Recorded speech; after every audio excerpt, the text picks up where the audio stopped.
మన భారతదేశంలో పాముల గురించి పెద్దగా పరిచయం అవసరం లేదు. ఎందుకంటే పామును చూడగానే భయపడేవారు చాలామందే ఉన్నారు. అలాగే పాముల కోరలు పీకి రోడ్లపై ఆడించి గలాటా చేసి జీవనం సాగించేవారు ఉన్నారు. అంతేకాదండి, పామును చూడగానే చేతులు జోడించి దండం పెట్టేవారు కూడా ఉన్నారు. ముఖ్యంగా మన హిందూ సంప్రదాయాల్లో నాగుపామును దైవంగా భావిస్తాం. నాగపంచమి రోజు చాలా పెద్ద పండుగలా చేసుకుంటాం.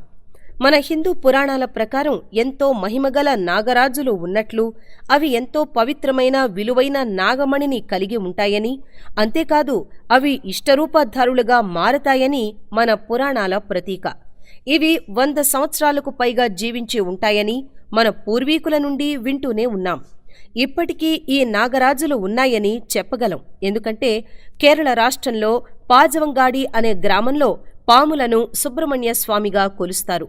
అక్కడి సుబ్రహ్మణ్య స్వామి ఆలయంలో దైవానికి సంబంధించిన గుప్త నిధులు ఉన్నాయని, వాటిని ఇటువంటి నాగరాజులు కాపాడుతున్నాయని అక్కడి ప్రజల నమ్మకం.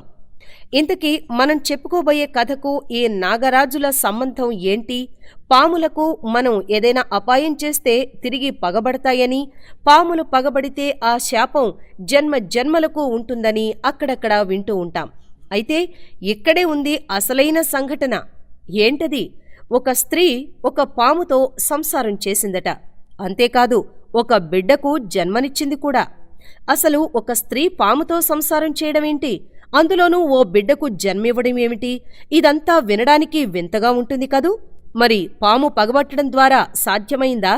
ఇది ఎంతవరకు నిజం? వివరాల్లోకి వెళితే 200 సంవత్సరాల క్రితం కర్ణాటక రాష్ట్రంలో శనిగన్ అనే ప్రాంతంలో జరిగిన ఒక యథార్థ సంఘటన. శనిగన్ అనే గ్రామంలో అప్పన్న అనే రైతు ఉండేవాడు. అప్పన్న చాలా మంచివాడు, ఎవ్వరికీ హాని చేసేవాడు కాదు. కాని అతనికున్న ఒక చెడ్డ అలవాటు వేశ్యల పిచ్చి. అప్పన్న తల్లిదండ్రులు అతడికి రాణి అనే అమ్మాయితో పెళ్లి చేద్దామని నిశ్చయించుకున్నారు. మొదట్లో అప్పన్న పెళ్లికి ఒప్పుకునేవాడు కాదు. కాని ఇంట్లో ఒత్తిడి వల్ల అంగీకరించవలసి వచ్చింది. పాపం రాణికి, ఆమె తల్లిదండ్రులకు అప్పన్నకు వేశ్యల పిచ్చి ఉన్నట్టు తెలియకుండానే ఇద్దరికీ పెళ్లి చేశారు. అప్పన్న, రాణి ఇద్దరూ వేరొక ఇంట్లో కాపురం పెట్టారు. కాని అప్పన్నకున్న వేశ్యల పిచ్చితో రాత్రిళ్లు బయటికి వెళ్లిపోయేవాడు. కనీసం రాణిని ముట్టుకునేవాడు కూడా కాదు. అంతేకాదు, ఇంటి నుండి బయటికి వెళ్లేటప్పుడు రాణిని లోపల పెట్టి తాళం వేసుకుని వెళ్లిపోయేవాడు. రాణి తన ఆవేదన ఎవరితోనూ చెప్పలేక తనలో తానే దుఃఖిస్తూ ఉండేది. అలా 2 సంవత్సరాలు గడిచాయి. ఓసారి అప్పన్న ఇంటి పక్కనే ఉండే ఒక ముసలి బామ్మ రాణి పడే బాధను చూసి తట్టుకోలేక అప్పన్న లేని రోజు రాణి గదికున్న కిటికీ వైపుగా వచ్చి రాణిని పిలిచింది. చూడమ్మా, ఈ సీసాలో ఉన్న మందును నీ భర్త తినే అన్నంలో కలిపిపెట్టు, నీ కష్టాలు తీరుతాయి అని చెప్పి వెళ్ళిపోయింది. రాణి ఆ సీసా తెరిచి చూసేసరికి ఒక లేహ్యం కనిపించింది. ఆ లేహ్యం వాసన చూసేసరికి ఒక వింత వాసనలా వచ్చి తన ఒళ్లంతా ఓ రకంగా అనిపించిందట. రాణికి భయం వేసింది. దానివల్ల తన భర్తకు ఏమైనా జరుగుతుందని వెంటనే ఆ లేహ్యాన్ని తన ఇంటి పెరటి వైపు విసిరేసింది. ఎందుకంటే అప్పన్న తనను పట్టించుకోకపోయినా రాణికి తన భర్తంటే గౌరవం, ప్రేమ. ఎప్పటికైనా మారతాడేమో అని ఒక చిన్న నమ్మకం. కాని రాణి ఇక్కడే తనకు తెలియకుండానే ఒక తప్పు చేసింది. ఏంటా తప్పు? తాను తెలియక విసిరేసిన ఆ లేహ్యం రాణి ఇంటి పెరట్లో ఉన్న పుట్టలో పడింది. అది ఒక నాగరాజు ఉండే పుట్టని ఆ గ్రామ ప్రజలకు తెలుసు. కాని అది ఎంతో మహిమగల ఇష్టరూపధారిణి అయిన మగ నాగరాజు అని ఎవ్వరికీ తెలియదు. అయితే లేహ్యం వాసనకు ఆ నాగరాజుకు కామం కలిగింది. తన దివ్య దృష్టితో లేహం విసిరింది ఎవరిని చూసేసరికి రాణి జీవితం కనిపించింది. మరి ఇష్టరూపధారిణి అయిన ఆ నాగరాజు రాణిని మోహించి ఆ రాత్రి అప్పన్న లేని సమయం చూసి అప్పన్న వేషరూపంలో రాణి గదిలోకి ప్రవేశించాడు. అప్పన్న రూపంలో ఉన్న నాగరాజు రాణిని దగ్గరకు తీసుకుని తన తలపై ముద్దు పెట్టాడు. అప్పన్న చేసిన పనికి రాణి ముందు కంగారు పడినా అప్పన్నలో వచ్చిన మార్పును చూసి సంతోషంతో ఆ రాత్రంతా అతడితో రతిలో పాల్గొంది. మరుసటి రోజు ఉదయం అప్పన్న ఇంటికి వచ్చి చూసేసరికి ఎప్పుడూ ఏడుస్తూ ఉండే తన భార్య ఈరోజు ఎంత ఆనందంగా ఉందేంటా అని ఆశ్చర్యపోయాడు. కాని తన భార్యలో వచ్చిన మార్పును పెద్దగా పట్టించుకోలేదు. ఇలా నాగరాజు అప్పన్న రూపంలో వస్తూ రాణితో రోజూ గడపసాగాడు. కొన్ని నెలలకు రాణి గర్భం దాల్చింది. ఈ విషయం తెలిసిన అప్పన్న జీర్ణించుకోలేకపోయాడు. తాను ముట్టుకోకుండా తన భార్యకు గర్భం ఎలా వచ్చింది? తన నుండి నాకు విడాకులు కావాలి అని ఆ ఊరి పెద్దలను వేడుకున్నాడు.